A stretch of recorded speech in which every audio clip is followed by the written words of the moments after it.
کر کر میں اس کے ہاتھ پر بیعت ہو جاؤں گا اور اس کا مرید ہو جاؤں گا اور اس کا مقلد ہو جاؤں گا.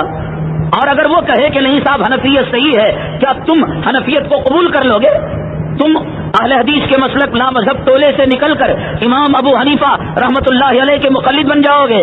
دونوں نے قسم کھائی. فوراً اس نے دامن پکڑ لیا اور کہا کمبخت، امام کی بات مانے تو ہم مقلد، اس معراج شیطانی کی بات مانے تو ہم جو ہے تو غیر مقلد اور ہم جو ہے مقلد. تو یہی تو ہے تقلید. تو کہہ رہا ہے اگر وہ کہیں گے تو مان لیں گے، اسی کا نام تو تقلید ہے. ایک کی نہیں مانتے، سینکڑوں کی ماننا پڑے گا. دھوکہ دیتے ہیں. امام صاحب رحمت اللہ علیہ سے پہلے کون سا مسلک تھا؟ پوچھتے ہیں بھئی تم حنفی ہو یا محمدی ہو؟ اب سامنے والا بیچارے جسے جو چھوٹے موٹے نماز کے روزے کے مسائل معلوم نہیں، وہ حیران پریشان ہو جاتا ہے. کہتا ہے کہ نہیں، اب حضور صلی اللہ علیہ وسلم کا نام بڑا ہے، امام ابو حنیفہ رحمت اللہ علیہ کا نام بڑا ہے. کہے گا کہ میں محمدی ہوں، تو پھر کہتا ہے کہ ان کے مسلک پر کیوں چلتے ہو، ان کے طریقے پر کیوں چلتے ہو؟ جب آقا کا طریقہ قرآن میں ہے، آقا کا طریقہ حدیث میں ہے، تو آپ کس پر کیوں نہیں عمل کر لیتے براہ راست؟ کوئی منع نہیں کرتا کہ آپ قرآن پر عمل نہ کریں، حدیث پر عمل نہ کریں، کوئی منع نہیں کرتا. لیکن سوال یہ ائمہ نے جو مسائل کو مرتب کیا، ان ائمہ نے قرآن اور حدیث کا جو نچوڑ نکالا، اجتہاد کر کر قیاس کر کر، کیا وہ قرآن کے مقابلے میں ہے یا قرآن ہی کا ایک حصہ ہے؟ کوئی آپ سے پوچھے صاحب تم میسور میں ہو یا انڈیا میں ہو، تو یہ دونوں کا مقابلہ نہیں ہو سکتا. میسور خود جو ہے انڈیا میں ہے. تو اسی طریقے سے اگر کوئی حنفی کہتا ہے، حنفی محمدی ملک ہی میں ہے، اس کے مقابلے کے اندر کوئی الگ مذہب نہیں، کوئی الگ مسلک نہیں، بے وقوف بناتے ہیں یہ لوگ. اب اس کو کوئی پوچھے تیری بیوی کا تو شوہر ہے یا تو تیرے بچوں کا باپ ہے، کیا مطلب ہے؟ دونوں معنی صحیح ہیں، یہ اس کے اپنے بچوں کا باپ بھی ہے اور یہ بیوی کا شوہر بھی ہے. تو اسی طریقے سے اگر کوئی سیدنا امام اعظم ابو حنیفہ رحمت اللہ علیہ کے نقش قدم پر چلتا ہے، آپ کی تقلید کرتا ہے، تو وہ محمدی پہلے ہے اور بعد میں جو ہے وہ امام اعظم ابو حنیفہ رحمت اللہ علیہ کا مقلد ہے. سینکڑوں افراد کی یہ تقلید کیا کرتے ہیں. لوگوں کہتے ہیں امام صاحب آئے بعد میں، پہلے لوگ کس کی تقلید کیا کرتے تھے؟ ان کو پوچھو. امام بخاری بعد میں بخاری شریف کو لکھا، بعد میں امام مسلم نے مسلم کو لکھا، امام ترمذی نے ترمذی کو لکھا، کتابیں بعد میں لکھی گئی. ان کتابوں کے لکھنے سے پہلے لوگ کون سی حدیث پڑھا کرتے تھے؟ بتایا کر. تم کہتے ہو امام صاحب سے پہلے کون سا مسلک تھا؟ امام بخاری سے پہلے کون سی حدیثیں تھی؟ وہی حدیثیں تھی جو منتشر تھی، امام بخاری رحمت اللہ علیہ نے ان کو جمع کیا. وہی حدیثیں جو منتشر تھی، امام مسلم رحمت اللہ علیہ نے جمع کیا، امام داؤد رحمت اللہ علیہ نے اس کو جو ہے اس کے اندر جمع کیا، امام نسائی نے جمع کیا. تو اسی طریقے سے امام صاحب نے اپنے گھر سے، اپنے باپ دادا کے گھر سے کسی مسئلے کو گھڑا نہیں، جو مسائل منتشر تھے ان مسائل کو یکجا کیا.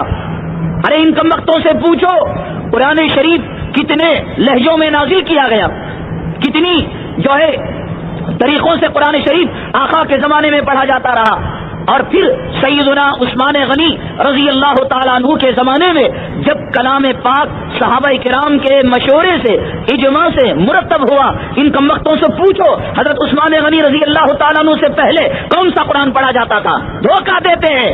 میرے بھائی دھوکے میں نہ آؤ.